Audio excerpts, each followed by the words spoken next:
going on YouTube? It's your girl Mercedes. Mercedes gang.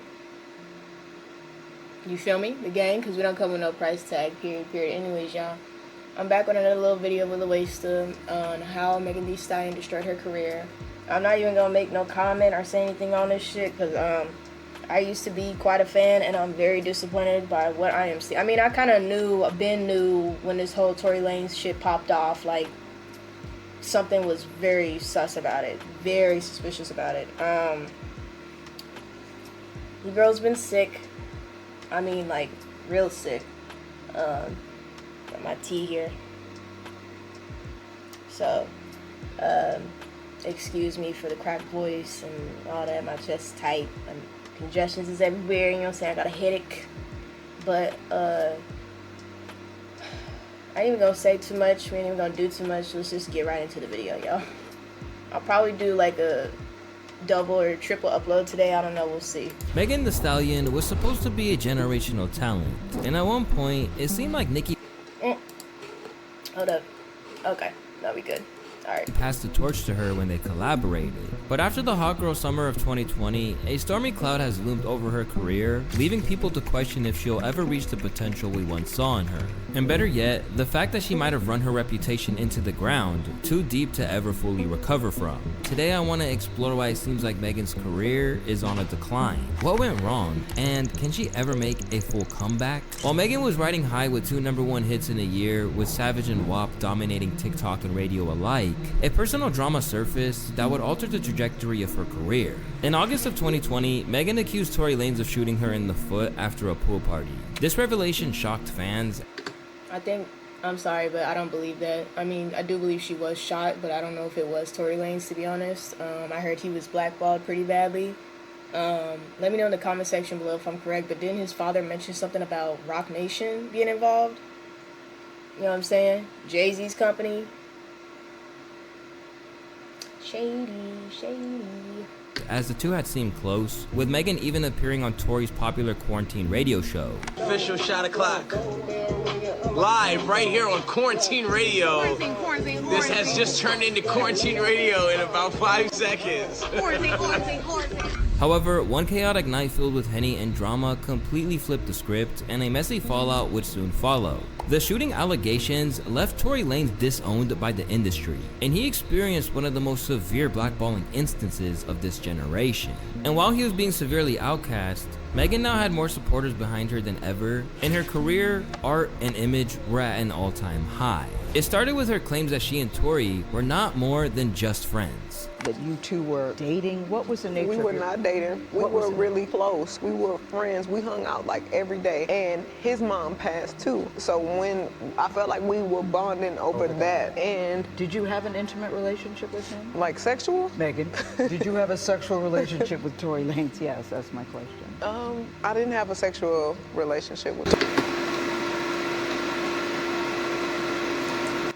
I call bullshit. I'm sorry. It took her a minute to think about that shit and everything. The body language, I call bullshit on that. Sorry, Meg, but your answer was very sus. So why do you think he's putting out the story that the two of you had a relationship? The tea is and that real. You're making the whole thing up? I think that he is trying to deflect from the fact that he committed a crime. In almost no time, people were pointing out the sus nature of her answer and blasting her with comments such as, "The answer was sus. How you gotta think about that? This girl lie way too much." A situation that left Meg wishing that she had just been shot because of the mental turmoil. It would take 2 years to get into the courtroom. Even then, she felt like the public enemy despite being shot at. In an interview, she shared how it seemed like the publicity her situation was getting only made her more and more hated, and ended up benefiting Tory at the same time. She also called the industry a big boys club, and felt that because she was a woman coming forward about a rapper, other artists started to hate her. Despite the serious struggles she was undergoing, most of the hip-hop audience couldn't help but focus on the lies she had been telling. Most notably, she admitted that she actually did sleep with Tory under oath. While the mainstream media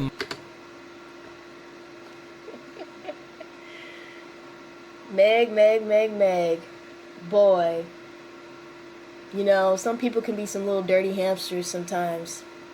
Not saying it's okay to lie, because lying ain't gonna do nothing but dig you a deeper grave. Don't lie, y'all. I'm telling y'all, lying is just, it's stupid to lie. Like, why It was a simple question. Did you have it or not? Like, yeah. You know what I'm saying? Like, I don't, what was the purpose of lying? Might have defended her. Others had a hard time trusting anything she was saying beyond that initial fabrication, particularly once her former best friend was even coming at her and shared that Meg had snaked her when she tried to pursue Tory Lanez. I've expressed all my concerns to you directly, and you know what my issue is. I wasn't your enemy. You made me your enemy. We stopped fucking with each other, but I wasn't your enemy.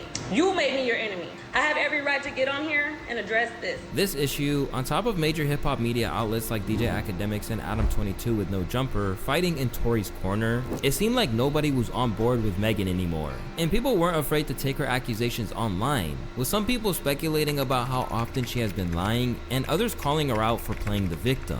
When the trial came to a close, Tory was ultimately found guilty and put behind bars for an entire decade. And while you think this could clean Megan's slate, people continued to conspire against her. The lies that did surface during the whole ordeal opened the Pandora's box that couldn't stop people from questioning every part of the situation, even the verdict. We do believe and that Meg Thee Stallion was injured that night. Correct, no question. The only thing that I'm questioning, did Tory Lanez take a gun out in attempt to shoot this woman, or did something happen where a weapon was fired and Meg was injured? You're not getting any consistency from any of them. Facts. Even Meg. Facts. She has been caught lying, and so now that kills your credibility. Meanwhile, others have been happy just to continue to mock her at every turn, with their audience loving every minute of it. Do I feel like somebody should be mocked for being shot at or some type of trauma? No. But when it comes to you lying on somebody's name and now they in jail, like, that's a whole different thing. I don't think nobody should be made fun of for being shot. No. But you deserve whatever karma you get for lying on this man's name like that. That's simple. Tory knew you was. Tory was. By the way, Tory felt you was easy. I'm not speaking to Tory. I'm speaking on everything I've heard about that situation. You was easy.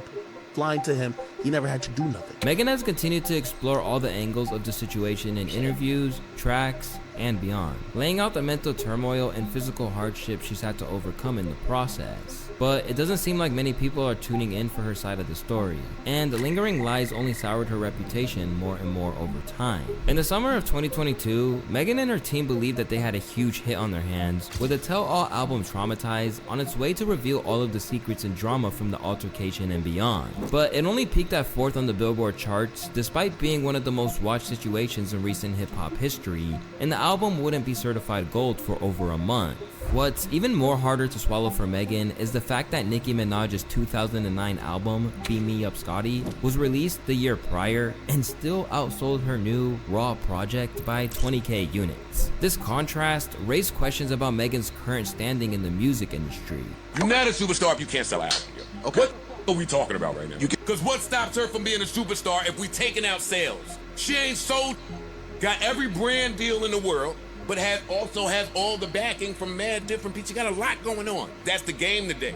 If everyone knows that Megan can spit and she's practically a household name, why is she still in a position where you could argue that she's slipping from the top of the game? Well, of course, there's the mistrust that she has built as a liar, whether or not she deserves that title, that is still lingering from the Tory Lanez shooting case. There's likely some misogyny at play here as well, which isn't a valid reason to discredit her, but it doesn't change the fact that her public lying spree made other sections of her life more suspect. For example, during the Megan-Nicki beef, a rumor circulated that some Nicki fans plan to dig up Meg's mom's grave.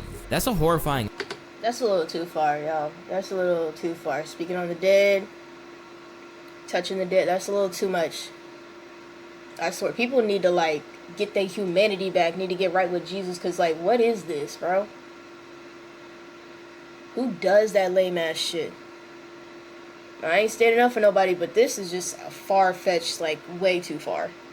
Way too far. Y'all need to leave the dead alone and leave it out. Like, that's doing too fucking much. An idea, and nobody would ever condone it. But because it was related to Megan in the first place, Joe Budden decided to speculate and claim this whole thing was planned by Meg. And it was clear that many people were actually taking his side, whether they thought this was realistic or they just felt a similar distaste for Megan.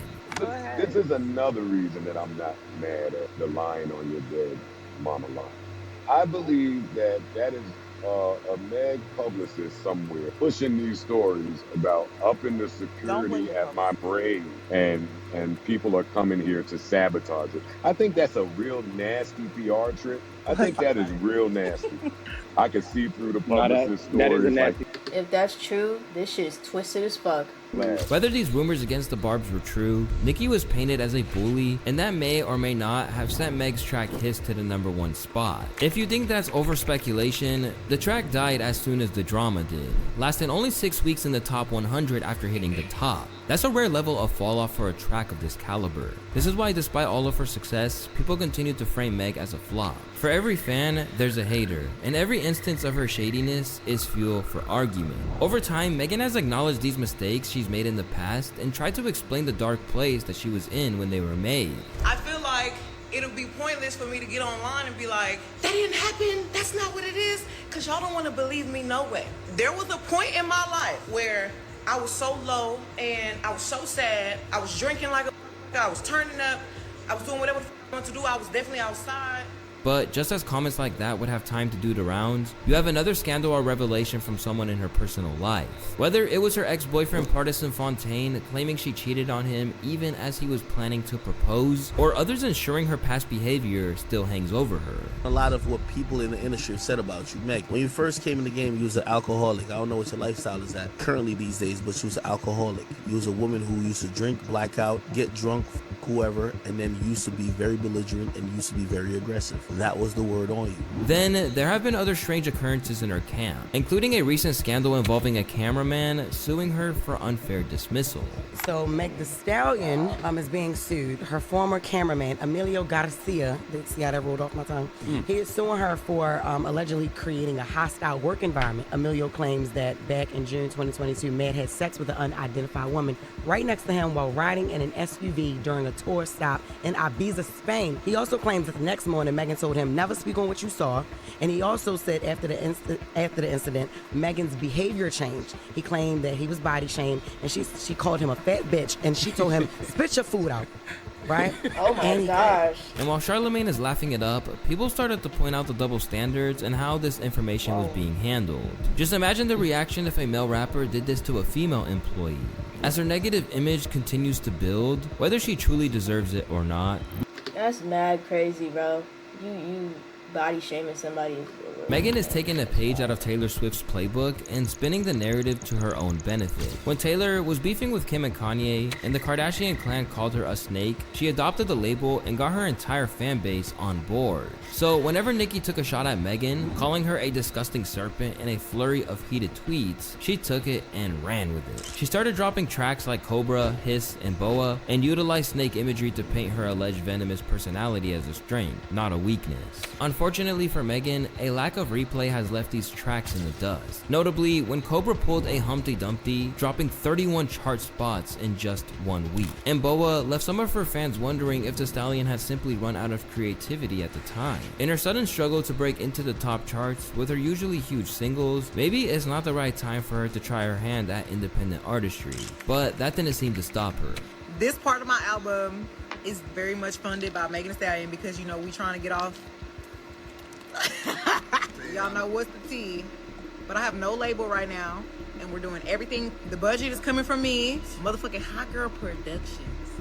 Now free from 1501, Megan will finally be able to get the bag like never before. But that hasn't stopped people wondering if this push to stand on her own 2 feet could be a misstep. And when you consider the recent sales outside of Hiss, you can see their point. In February of 2024, Meg decided that going labelless was perhaps not the wisest choice. So she inked a distribution deal with Warner Music Group that essentially preserved her independence. A huge win for her.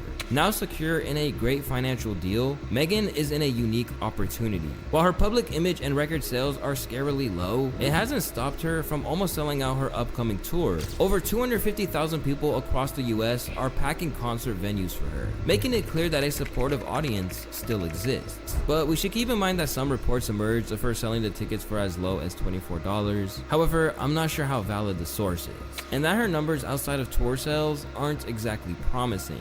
So she's gonna have to win back a lot of people to resume her generational run and inherit inherit the crown. For example, as my good friend Halil Yassin reported on Instagram, Spotify allegedly removed 30 million streams from Megan Thee Stallion's album, which many believe was due to her allegedly botting her numbers to make it look like the album was doing better than it actually was. On top of this, she was also exposed by some TikTokers for the fact that there was a bunch of empty seats covered at her concert, despite the fact that it was reportedly a quote-unquote sold-out tour. Megan Thee Stallion's tour exposed for having empty seats after being reported that it's sold out. No mag, no mag, no mag. Although some users claim that this is normal for concerts to do, what makes it a bit more weirder is that she was also reportedly giving away free tickets for the seats that people just didn't buy. This makes it look like she's struggling to fill up her concerts. So it's clear to me that something fishy is going on, in my own personal opinion, but that's just me. Let me know what you guys think about this in the comments. As always, it's your boy Luesta, and I'm... That was a banger anyways, y'all. Please like, share, subscribe. I'm gonna leave the original video in the description below. Tell me what y'all think in the comment section about this whole entire thing. I'm not even disappointed. Like, I've been kind of seeing this coming with her. You know what I mean? Especially once this whole Tory Lanez thing really did pop off. Like, I knew there was something a little fishy. You know what I mean? I've been stopped listening to her music for quite a while now. I mean, a long time now. It's, oh man, what? Since like 2018, that was probably the last time like I really, I'd say about 2020, 2021 was the last time I really stopped listening to her music. It's been a cool little minute, but let me know what y'all think in the comment section. What y'all think about this shit? Like, y'all think they gonna release Tory anytime soon? I think he deserves to be released if it's been confirmed that she lied in court or some shit, you know what I mean? But y'all let me know. I'm gonna catch y'all in another mother freaking video. Deuces.